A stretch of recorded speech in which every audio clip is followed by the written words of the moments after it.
Ashley here, also known as the AJ Lee fan. I am here today again with a new video. I'm having so much fun making videos every day. I know I promised everyone an OC unpopular opinions video, and I've already written down my unpopular opinions on a piece of paper, and I can do that tomorrow. But today I want to do something very exciting for my channel.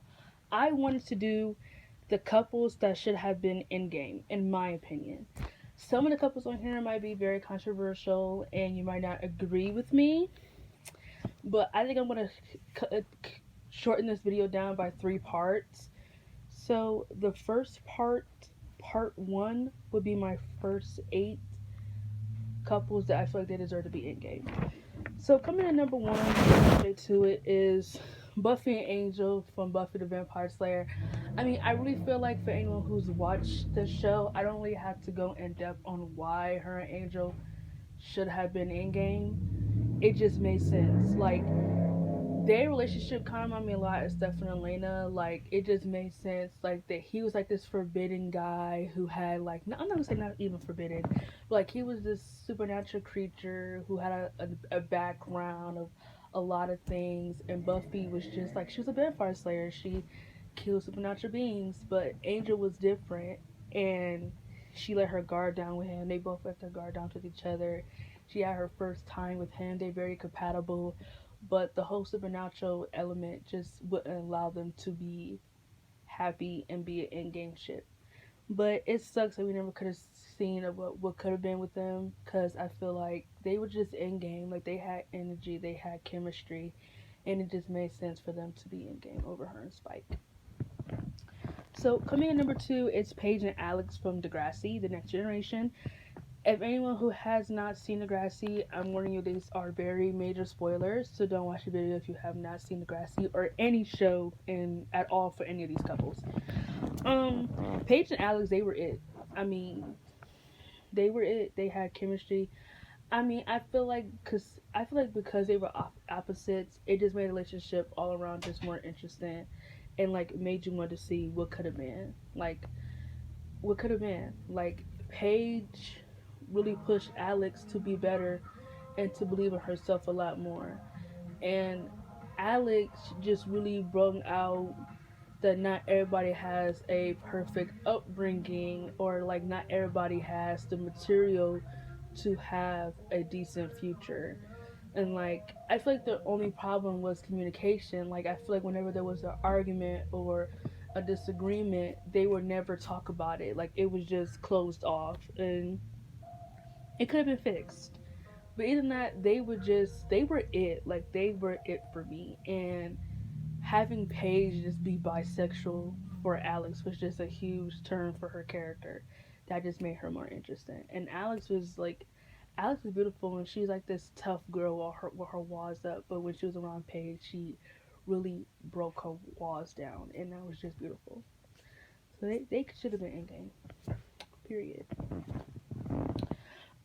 Number three is Emily and Maya from Pretty Little Liars. I mean, I don't, like I said, there's gonna be some very controversial ones on here.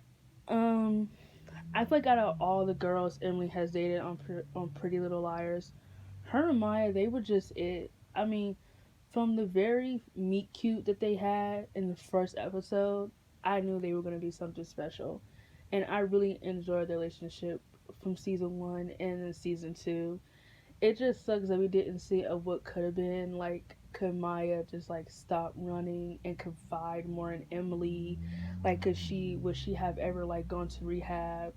I don't think you need to go to rehab for weed, but like, still, like, she had an addiction. I mean, well, she just could not smoking weed, but whatever that was, I just would love to see what could have been with them. I mean, her and Allison, I understand that from the beginning the writers were gonna make them in game. Like, when Allison came and they started making them a couple, I really didn't care. Like, I really didn't care. I feel like it just felt forced, and like it was just something they felt they had to do. Like, not something that the audience wanted to see. Because I understand that Emily's always been in love with Allison, and Allison manipulated her feelings for Emily and all that. But I don't know, something about Emily and Maya just made more sense to me. Like, Maya encouraged Emily to come out of the closet, to be more comfortable with herself, and to not have to hide or be insecure about it. Like they just, I don't know, they just made sense. And like Maya was fun, she was open minded, she was energetic, and like everything. They just made sense. I'm not saying that Emily and Allison didn't make sense. It just felt forced. So Maya and Emily should have been in game. Period. The next one is Cheryl and Tony. I'm gonna keep this one short and sweet because I really don't really have a long one for this. I feel like the writers really fucked up Cheryl and Tony in season 4. Like they just stopped being interesting. Like it's like they stopped giving them interesting storylines and interesting things to do because they built up in season 2 was amazing. I don't care what everybody say, it was amazing. They built up was amazing in season 2. Their relationship in season 3 was really good. And I mean like Cheryl has not done anything interesting since season 3. Like they really just stopped giving a fuck about her character. And I love Cheryl. She's like one of my favorite characters in Riverdale. And they just stopped giving her a purpose for whatever reason. And like they broke her and Tony up for whatever reason. Like it just stopped making sense to me. Like I feel like her and Tony were it and their relationship. Like if they would have had gotten more, they could have been an iconic couple. But I still do believe they should be in game because they make sense. So yeah.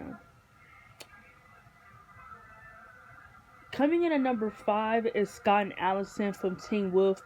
I love Teen Wolf. Well, I love seasons 1 and 2. I really stopped caring after like seasons 3 and all that. Like, I really stopped caring. Like once Allison died, I just stopped caring about the show. Like I don't know what it was. I just stopped giving a fuck.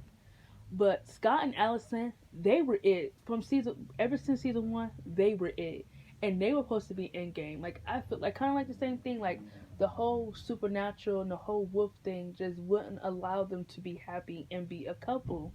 That's why they broke up all the time.